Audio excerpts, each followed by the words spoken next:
जय श्री कृष्ण दोस्तों, राधे राधे। वैष्णव परिवार भक्ति रस में आपका बहुत बहुत स्वागत है। दोस्तों, सुख सागर महात्म्य में आज हम श्रवण करेंगे छठे अध्याय में सप्ताह यज्ञ की विधि बताई गई है।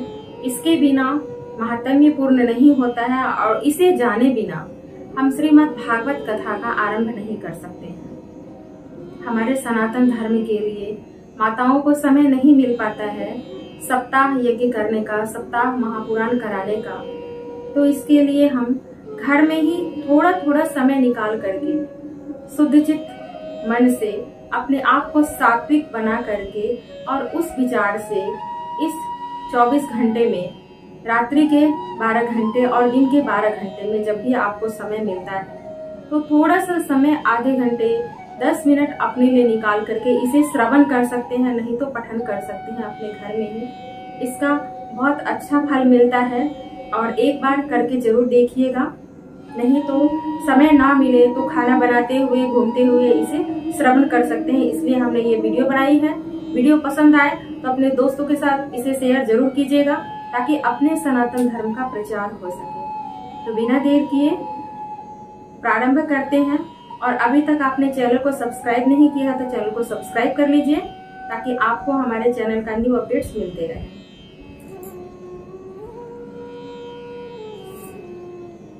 ओम नमो भगवते वासुदेवाय नमः। ओम नमो भगवते वासुदेवाय नमः। ओम नमो भगवते वासुदेवाय नमः। बोले प्रेम से वृंदावन बिहारी लाल की जय हो।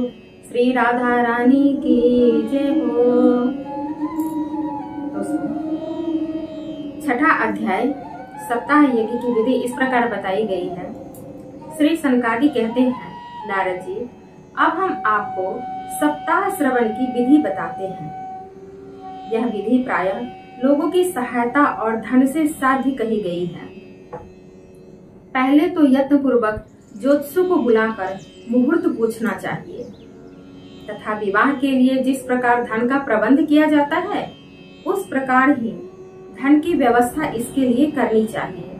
कथा आरंभ करने में भाद्रपद, आश्विन, कार्तिक, मार्गशीर्ष, आषाढ़ और श्रावण ये 6 महीने श्रोताओं के लिए मोक्ष की प्राप्ति का कारण है। देवऋषि इन महीनों में भी भद्रा, व्यतिपात आदि कुयोगों को सर्वथा त्याग देना चाहिए तथा दूसरे लोग जो उत्साही हों उन्हें अपना सहायक बना लेना चाहिए। फिर प्रयत्न करके देश देशांतरों में यह संवाद भेजना चाहिए कि यहाँ कथा होगी। ये भी बताना जरूरी होता है, प्रचार करना जरूरी होता है कि यहाँ पे कथा प्रारंभ होने वाली है। स्त्री और शूद्रादि भक्त व कथा एवं संकीर्तन से दूर पड़ गए हैं, उनको भी सूचना हो जाए, ऐसा प्रबंध करना चाहिए। स्त्रियों को भी घर के काम काज से फुर्सत नहीं मिलता है तो वो नहीं जा पाते हैं कथा में, उनको अवश्य बुलाना चाहिए, ऐसा प्रबंध करना चाहिए। देश देश में जो विरक्त वैष्णव और हरि कीर्तन प्रेमी हो उनके पास निमंत्रण अवश्य भेजें। उसे लिखने की विधि इस प्रकार बताई गई है।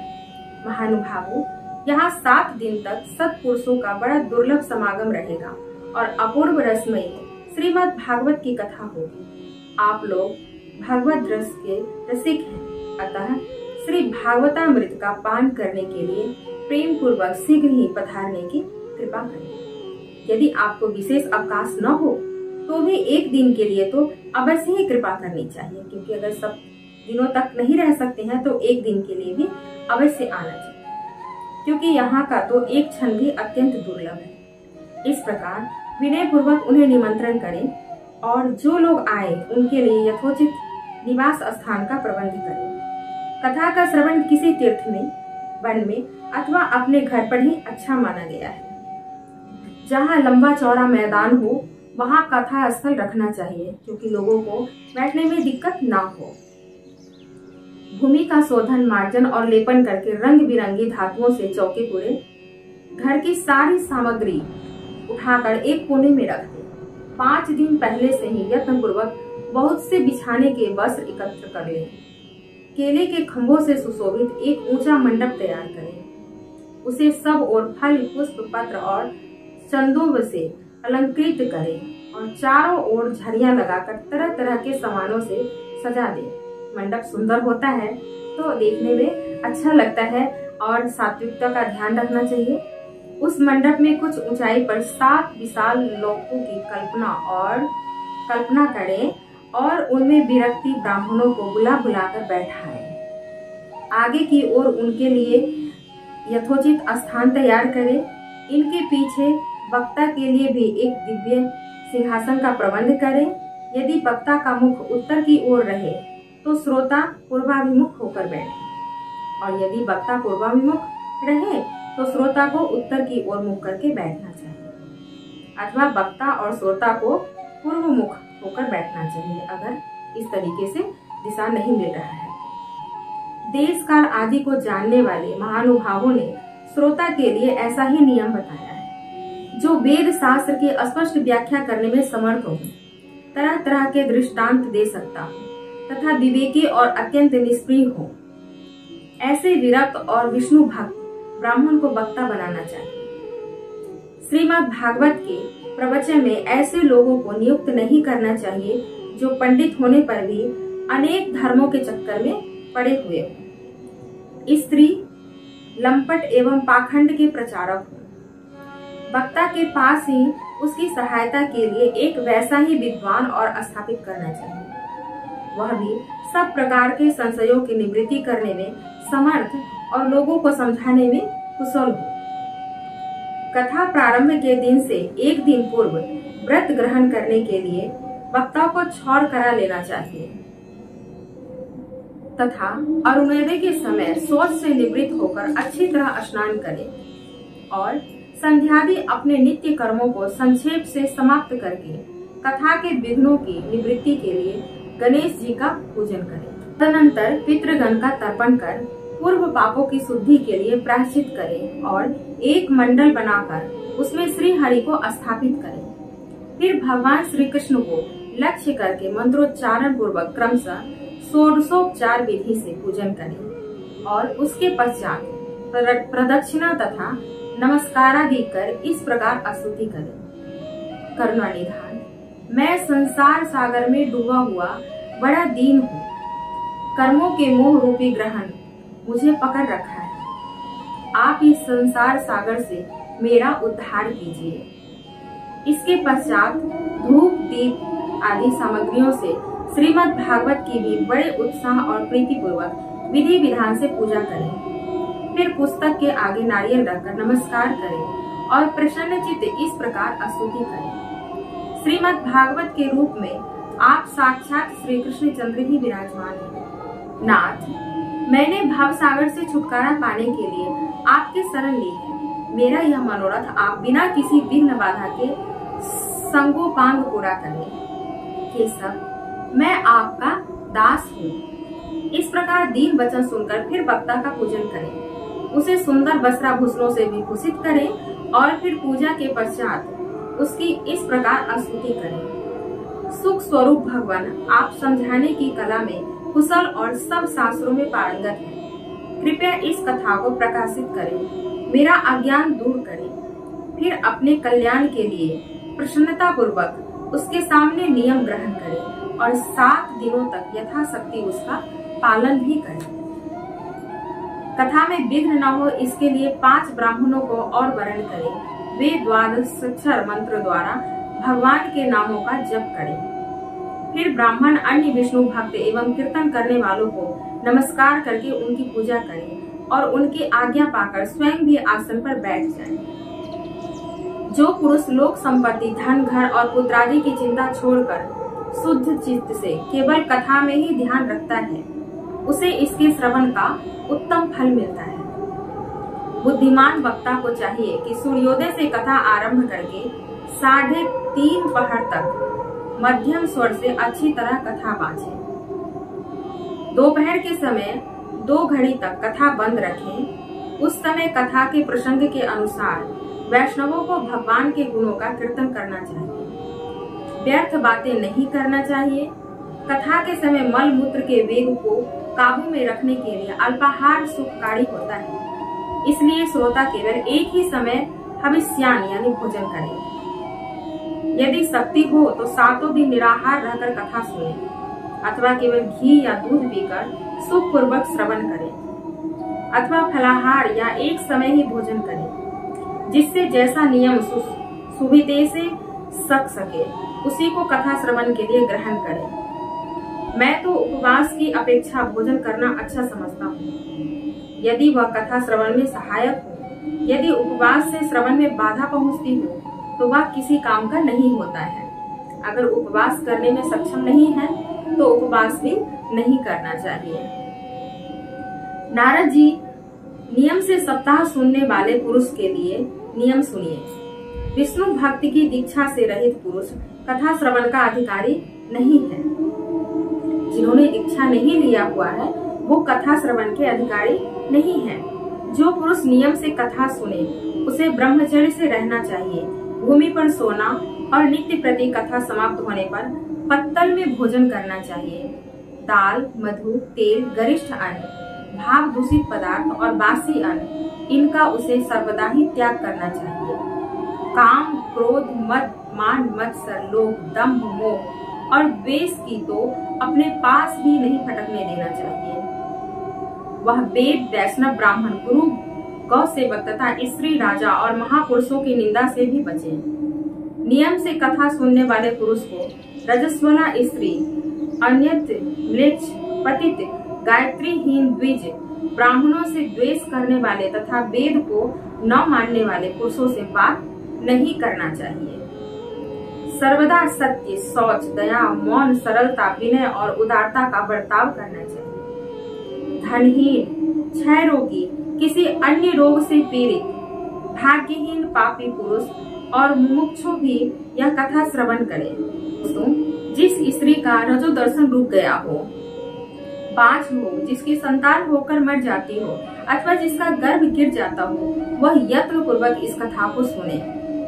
ये सब यदि विधिवत कथा सुने तो उन्हें अक्षय फल की प्राप्ति हो सकती है। यह अत्युत्तम दिव्य कथा करोड़ों यज्ञों के फल देने वाली है। इस प्रकार इस व्रत की विधियों का पालन करके फिर उद्यापन करें। जिन्हें इसके विशेष फल की इच्छा हो वे जन्माष्टमी व्रत के समान ही इस कथा का व्रत का उद्यापन करें। किंतु जो भगवान के अकिंचन भक्त हैं उनके लिए उद्यापन का कोई आग्रह नहीं है। वे श्रवण से ही पवित्र हो जाते हैं क्योंकि वे तो निष्काम भगवत भक्त हैं। इस प्रकार जब सप्ताह यज्ञ समाप्त हो जाए तब श्रोताओं को अत्यंत भक्ति पूर्वक पुस्तक और वक्ता की पूजा करनी चाहिए। फिर वक्ता श्रोताओं को प्रसाद, तुलसी और प्रसादी मालाएं दे तथा सब लोग मृदंग और झांझ की मनोहर ध्वनि से सुंदर कीर्तन करें। जय जयकार, नमस्कार और शंख ध्वनि का घोष कराए तथा ब्राह्मण और याचकों को धन और अन्न दे। श्रोता विरक्त हो तो कर्म की शांति के लिए दूसरे दिन गीता पाठ करें। गृहस्थ हो तो हवन करें। उस हवन में दसम स्कंद का एक एक श्लोक पढ़कर विधि पूर्वक खीर, मधु, घृत, तिल और अन्नादि सामग्रियों से आहुति दें अथवा एकाग्र चित्र से गायत्री मंत्र द्वारा हवन करें, क्योंकि तत्वतः यह महापुराण गायत्री स्वरूप ही है। होम करने की शक्ति न हो तो उसका फल प्राप्त करने के लिए ब्राह्मणों को हवन सागरे, अगर हवन करने की शक्ति न हो तो अपने सामर्थ्य अनुसार हवन सामग्री ब्राह्मणों को दे। और नाना प्रकार की त्रुटियों के लिए और विधि में फिर जो न्यूनाधिकता हो रही गई है उस दोषों की शांति के लिए विष्णु सहस्त्र नाम का पाठ करें, ये बताया गया है। उससे सभी कर्म सफल हो जाते हैं, क्योंकि कोई भी कर्म इससे बढ़कर नहीं है। फिर 12 ब्राह्मणों को खीर और मधु आदि उत्तम उत्तम पदार्थ खिलाएं तथा व्रत की पूर्ति के लिए गौ और सुवर्ण का दान करें। ये सब यथा योग्य है, यथा शक्ति है। सामर्थ्य हो तो 3 तोले सोने का एक सिंहासन बनवाएं। उस पर सुंदर अक्षरों में लिखी हुई श्रीमद् भागवत की पोथी रखकर उसके आवाहन आदि विधिवत उपचारों से पूजा करें और फिर जितेंद्रिय आचार्य को, जिसका वस्त्र आभूषण एवं गंधादि से पूजन करके दक्षिणा सहित समर्पण कर दे। यूं करने से वह बुद्धिमान दाता जन्म मरण के बंधनों से मुक्त हो जाता है। यह सप्ताह पारायण की विधि सब पापों की निवृत्ति करने वाली है। इसका इस प्रकार ठीक ठीक पालन करने से यह मंगलमय भागवत पुराण अभीष्ट फल प्रदान करता है तथा अर्थ, धर्म, काम और मोक्ष चारों की प्राप्ति का साधन हो जाता है। इसमें संदेह नहीं है। सनकादि कहते हैं, नारद जी, इस प्रकार तुम्हें यह सप्ताह श्रवण की विधि हमने पूरी पूरी सुना दी है। अब और क्या सुनना चाहते हो? इस श्रीमद् भागवत से भोग और मोक्ष दोनों ही हाथ लग जाते हैं। सूत जी कहते हैं, सौनक जी, यूं कहकर महामुनि सनकादि ने एक सप्ताह विधि पूर्वक इस सर्व पाप नाशनी, परम पवित्र तथा भोग और मोक्ष प्रदान करने वाली भागवत कथा का प्रवचन किया। सब प्राणियों ने नियम पूर्वक इसे श्रवण भी किया। इसके पश्चात उन्होंने विधि पूर्वक भगवान पुरुषोत्तम की स्तुति की। कथा के अंत में ज्ञान, वैराग्य और भक्ति को बड़ी पुष्टि मिली और वे तीनों एकदम तरुण होकर सब जीवों का चित्त अपनी ओर आकर्षित करने लगे। अपना मनोरथ पूरा होने से नारद जी को भी बड़ी प्रसन्नता हुई। उनके सारे शरीर में रोमांच हो आया, क्योंकि अगर हम कोई कार्य करते हैं और वो पूर्ण हो जाता है तो शरीर पूरा रोमांच से भर जाता है और वे परमानंद से पूर्ण हो गए। इस प्रकार कथा श्रवण कर भगवान के प्यारे नारद जी हाथ जोड़कर प्रेम से गदगद वाणी से सनकादि ऋषि से कहने लगते हैं। नारद जी कहते हैं, मैं धन्य हूँ, आप लोगों ने करुणा करके मुझे बड़ा ही अनुग्रहित किया है। आज मुझे सर्व पापहारी भगवान श्री हरि का ही प्राप्ति हो गया है। तपोधनो, मैं श्रीमद् भागवत श्रवण को ही सब धर्मों से श्रेष्ठ मानता हूँ, क्योंकि इसके श्रवण से वैकुंठ यानी कि गोलोक बिहारी श्री कृष्ण जी की प्राप्ति होती है। सूत जी कहते हैं, सौनक जी वैष्णव श्रेष्ठ नारद जी योग कह ही रहे थे कि वहाँ घूमते फिरते योगेश्वर सुखदेव जी आ गए। कथा समाप्त होते ही व्यास नंदन श्री सुखदेव जी वहाँ पधारे। 16 वर्ष की आयु आत्म लाभ से पूर्ण ज्ञान रूपी महासागर का संवर्धन करने के लिए चंद्रमा के समान वे प्रेम से धीरे धीरे श्रीमद् भागवत का पाठ कर रहे थे। मन ही मन वो श्रीमद् भागवत का पाठ कर रहे थे। परम तेजस्वी सुखदेव जी को देखकर सारे सभासद झटपट खड़े हो गए और उन्हें एक ऊंचे आसन पर बैठाया। फिर देवऋषि नारद ने उनका प्रेम पूर्वक पूजन किया। उन्होंने सुख पूर्वक बैठकर कहा, आप लोग मेरी निर्मल वाणी सुनिए। फिर सुखदेव जी क्या कहते हैं वो सुनिए। रसिक एवं भावुक जन, यह श्रीमद् भागवत वेद रूप कल्प वृक्ष परिपक्व फल है। श्री सुखदेव श्री सुख के मुख का संयोग होने से अमृत रस से परिपूर्ण है। यह रस ही रस है। इनमें न छिलका है और न गुठली है। इसमें सिर्फ रस ही रस भरा हुआ है, न इसमें छिलका है और न ही गुठली है। यह इसी लोक में सुलभ है। जब तक शरीर में चेतना रहे तब तक आप लोग बार बार इसका पान करें। महामुनि व्यास देव ने श्रीमद् भागवत महापुराण की रचना की है। इसमें निष्कपट, निष्काम, परम धर्म का निरूपण है। इसमें शुद्धता करण, सत्पुरुषों के जानने योग्य कल्याणकारी वास्तविक वस्तु का वर्णन है, जिससे तीनों तपों की शांति होती है। इसका आश्रय लेने पर दूसरे शास्त्र अथवा साधन की आवश्यकता नहीं होती है। जब कभी पुण्यात्मा पुरुष इसके श्रवण की इच्छा करते हैं, तभी ईश्वर अविलंब उनके हृदय में अवरुद्ध हो जाते हैं। यह भागवत पुराणों का तिलक और वैष्णवों का धन है। इसमें परमहंसों के प्राप्य विशुद्ध ज्ञान ही वर्णन किया गया है तथा ज्ञान, वैराग्य और भक्ति के सहित निवृत्ति मार्ग को प्रकाशित किया गया है। जो पुरुष भक्ति पूर्वक इसके श्रवण, पठन और मन में तत्पर रहता है, वह मुक्त हो जाता है। यह रस स्वर्गलोक, सत्यलोक, कैलाश और वैकुंठ में भी नहीं है। ये सिर्फ और सिर्फ इसी लोक में है। इसलिए भाग्यवान श्रोताओं, तुम इसका खूब पान करो, इसे कभी मत छोड़ो। कभी मत छोड़ो। सूत जी कहते हैं, श्री सुखदेव जी इस प्रकार कह ही रहे थे कि उस सभा के बीचों बीच प्रहलाद, बलि, उद्धव और अर्जुन आदि पार्षदों के सहित साक्षात श्री हरि प्रकट हो गए। बोलिए प्रेम से श्री हरि भगवान की जय हो। ओम नमो भगवते वासुदेवाय नमः। ओम नमो भगवते वासुदेवाय नमः। ओम नमो भगवते वासुदेवाय नमः। श्री हरि भगवान के चरणों में कोटि कोटि प्रणाम। तब देवऋषि नारद ने भगवान और उनके भक्तों की यथोचित पूजा की। भगवान को प्रसन्न देखकर देवऋषि ने उन्हें एक विशाल सिंहासन पर बिठा दिया और सब लोग उनके सामने संकीर्तन करने लगे। उस कीर्तन को देखने के लिए श्री पार्वती जी के सहित महादेव जी और ब्रह्मा जी भी आए। कीर्तन आरंभ हुआ। प्रहलाद जी तो चंचल गति मतलब फुर्तीले होने के कारण करताल बजाने लगे। उद्धव जी झांझ बजा रहे थे। नारद ऋषि वाणी ध्वनि करने लगे। स्वर विज्ञान गान विद्या में कुशल होने के कारण अर्जुन राग रापने लगे। इंद्र ने मृदंग बजाना आरंभ कर दिया। सनकादि बीच बीच में जय घोष करने लगे और इन सब के आगे सुखदेव जी तरह तरह की सरस अंग भंगी करके भाव बताने लगे। इन सब के बीच परम तेजस्वी भक्ति, ज्ञान और वैराग्य नटों के समान नाचने लगे। वाह, क्या सुंदर स्वरूप बना हुआ। ऐसा अलौकिक कीर्तन देखकर भगवान प्रसन्न हो गए और इस प्रकार कहने लगे, मैं तुम्हारी इस कथा और कीर्तन से बहुत प्रसन्न हूँ। तुम्हारे भक्ति भाव ने इस समय मुझे अपने वश में कर लिया है। अतः तुम लोग मुझसे वर मांगो।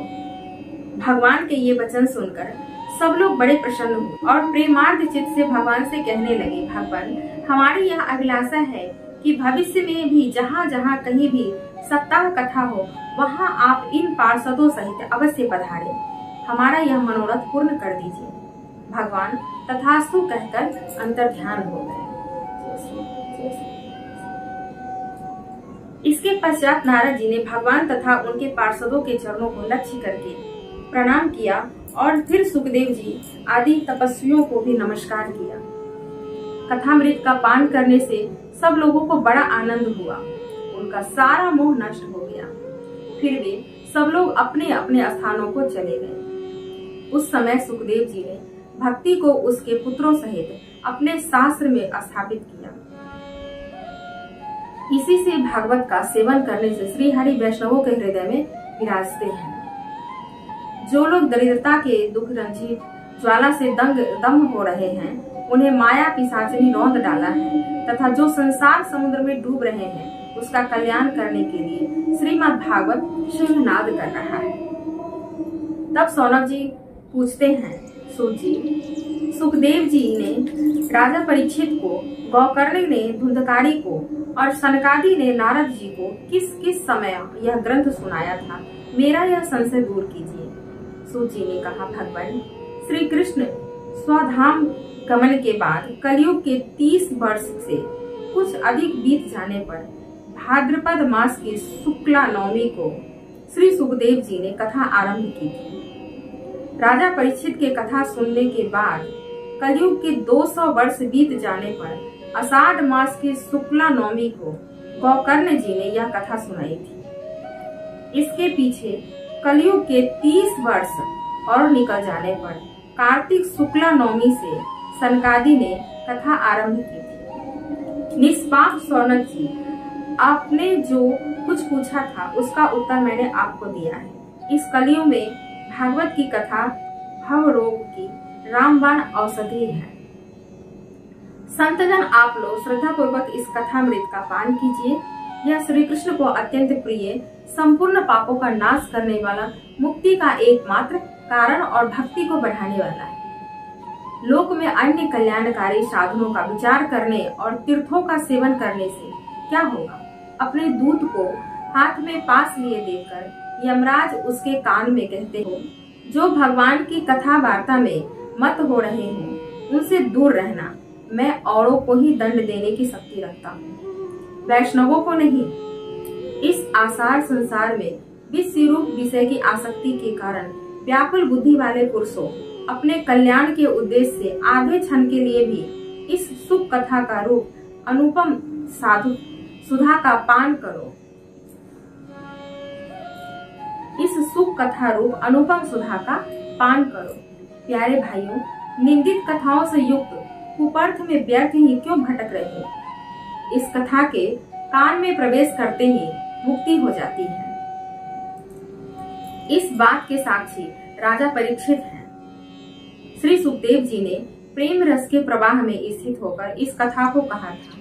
इसका जिसके कंठ से संबंध हो जाता है वह वैकुंठ का स्वामी बन जाता है।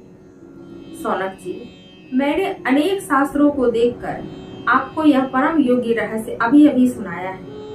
सब शास्त्रों के सिद्धांतों का यही निचोड़ है। संसार में इस सुख शास्त्र से अधिक पवित्र और कोई वस्तु नहीं है।